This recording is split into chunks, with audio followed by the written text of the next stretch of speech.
পরের দিন মাছের বাজারে এসে দেখি মাছ কিরকম মাছ দেখেন। এই মাছ হলো 160 টাকা কেজি। ছোট ছোট মাছ, তেলুক মাছ, বেশি বড় মাছ না। আর এই পাশে আছে কত করে, এগুলো কত করে? রুই মাছ, রুই মাছ আছে 220 টাকা কেজি। রুই মাছটা বেশ ভালোই হয়। আবার যদি দেখুন পুঁটি মাছ, পুঁটি মাছ কত করে? 180 টাকা কেজি। নিতে পারবেন, চলে আসুন। আরও মাছ দেখাবো, অপেক্ষা করেন। এই যে আর একজনের মাছ আছে, বড় বড় মাছ, তেলাপিয়া। তেলাপিয়া সম্ভবত 240 টাকা কেজি। দেখেন কি বিশাল বিশাল তেলাপিয়া, লড়তেছে কি, তাজা একদম ফরমালিন মুক্ত মাছ। মাছ আর মাছ। আরও মাছ দেখাবো। এখানে আছে কি ধরনের মাছ দেখেন, বড় বড় মাছ। এই যে রুই মাছ লড়তেছে, বড় বড়।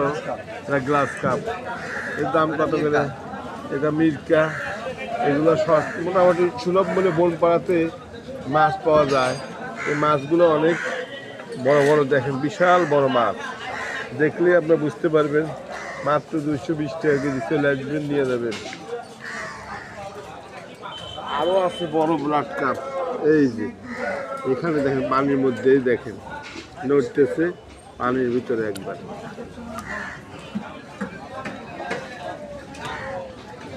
মাছের বাজারে মাছ আর পাঙ্গাস মাছ। আজকে বড় বড় পাঙ্গাস মাছ নড়িয়ে বাবু নষ্ট করে দেয়। এর দাম হলো 200 টাকা কেজি। হ্যাঁ, একবার তাই ঠিকই কইছে, আর দেখা যাবে না। মাছ কত রকম মাছ আছে, বনপাড়া বাজারে আসবেন, বিভিন্ন ধরনের মাছ পাবেন। ছোট মাছ, বড় মাছ, বিভিন্ন মাছ আছে। এই যে মাছ আছে আজকে, এই দেখেন সুন্দর এই মাছ। আর পোনা মাছ ছাড়াও যাবে, খাওয়াও যাবে, ছাড়াও যাবে, 2 রকমের মাছ আছে। মাছ 120 টাকা কেজি। এই ছোট ছোট মাছ নিয়ে খাবেন ভাই, এখানে রান্না করে খাবেন, কাটা কম। সবাইকে আসার জন্য আমন্ত্রণ।